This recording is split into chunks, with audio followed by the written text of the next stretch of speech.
என் வாழ்நாள்ல நான் திமுக ஓட்டு போட்டதே கிடையாது. அது என்ன மேஜிக்னு தெரியல. இந்த 2026 நான் திமுக தான் ஓட்டு போட போறேன். அதுக்கு காரணம் ரொம்ப சிம்பிளா சொல்லலாம். இதுக்கு முன்னாடி எடப்பாடியார் ஒரு 4.5 வருஷம் ஆண்டுட்டு இருந்தாரு. அவர் செஞ்ச சாதனைகள் அந்த 4.5 வருஷத்துல எதுவும் இல்ல இருக்க மாதிரி எனக்கு தெரியல. அதுக்கு முன்னாடி ஜெயலலிதா இருந்தாங்க. அவங்க குறிப்பா சொல்லணும்னா அவங்க வந்து ஃபர்ஸ்ட் சிறைக்கு போயிட்டு வந்ததுக்கு அப்புறம் ஜெயிச்சதுக்கு அப்புறம் நிறைய திட்டங்கள் கொண்டு வந்தாங்க. அம்மா உணவகம், அம்மா வாட்டர் பாட்டில், அப்படி சொல்றதுக்கு 1-2 இருக்கு. ஆனா இந்த 5 ஆண்டு திமுக ஆட்சியில சொல்றதுக்கு எவ்வளவுங்க. உயர்கல்வி படிச்சுட்டு வெளிநாட்டுல போய் படிக்கிற பசங்களுக்கு அம்பேத்கர் அயலக கல்வி நிதி அப்படின்ட்டு ஒரு பெரிய ஸ்கீம். இப்போ யூபிஎஸ் எக்ஸாம்ல எவ்வளவு பசங்க பெருசா சாதிச்சிருக்காங்க. 10 வருஷம் இல்லாத அளவுக்கு தமிழ்நாட்டு மாணவர்கள் சாதிச்சிருக்காங்க. நானே சாதிச்ச மாதிரி இருக்கு. எனக்கு பொறாமையா இருக்கு. நான் எல்லாம் படிக்கும் போது ஸ்டாலின் முதலமைச்சரா இல்லன்னு பொறாமையா இருக்கு. அவ்வளவு பொறாமையா இருக்கு. அவ்வளோ ஸ்கீம். நான் முதல்வன் திட்டம், தமிழ் புதல்வன் திட்டத்தில் கல்லூரி படிக்கக்கூடிய ஏழை மாணவர்கள், அதாவது கவர்மெண்ட் ஸ்கூல்ல இருந்து கல்லூரிக்கு போகக்கூடிய மாணவர்கள் மாசம் 1000 ரூபாய் மகளிர் உதவித்தொகை, மகளிர் உரிமை தொகை. அதாவது உதவித்தொகைனா கூட அது வந்து ஒரு சுயமரியாதை. இதுல எனக்கு பிடிச்சிருக்க விஷயம் என்னன்னா, ஒவ்வொரு ஸ்கீமுக்கும் பேர் வச்சது பாருங்களேன். நான் முதல்வன், அதாவது அந்த பயனாளிகள், அந்த பசங்க இருக்காங்கல்ல, அந்த பசங்களே முதல்வன். ஓகேங்களா?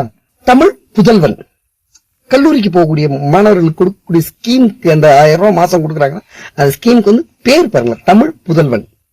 மகளிர் உரிமை தொகை, அதாவது உனக்கு நான் கொடுக்குற தானமோ தர்மமோ இல்ல, உன்னுடைய உரிமை அது, அந்த மகளிர் உரிமை தொகை. அதுக்கப்புறமேட்டி மகளிர் விடியல் பயணம். உங்களுடைய வாழ்க்கை விடிஞ்சிருச்சு, நீங்க வந்து காசு கொடுத்து பயணம் பண்ண வேணாம், அது விடியல் பயணம். அதுல எல்லாத்துலயும் சுயமரியாதை இருக்கு. அம்பேத்கர் அயலக கல்வி நிதி அப்படின்ட்டு ஒரு இது.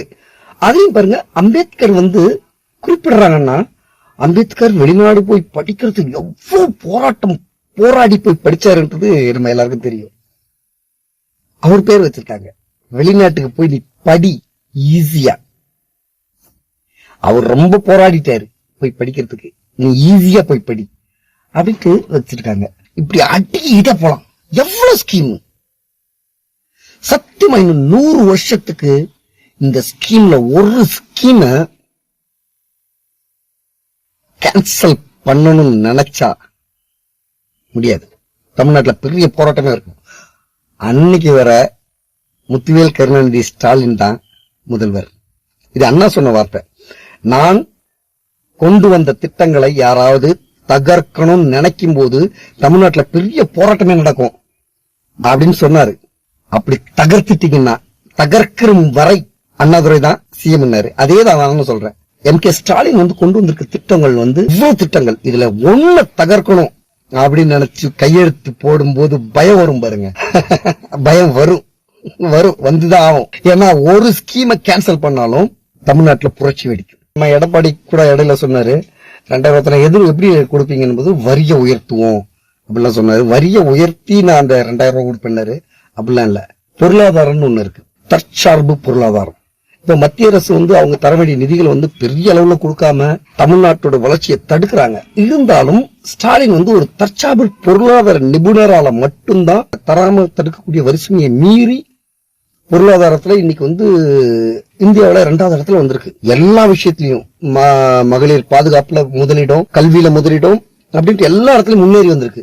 இந்தியா சுதந்திரம் வாங்கும் போது தமிழ்நாடு வந்து கடை கோடியில இருந்தது வளர்ச்சியில. இதுக்கு எல்லாத்தையும் முதலிடத்துல வந்திருக்கு. The magic. 5 வருஷம் நடந்தது பெரிய மேஜிக். இதுவரை திமுக ஓட்டு போட்டதே கிடையாது. ஃபர்ஸ்ட் டைம் ஓட்டு போட போற திமுகவுக்கு.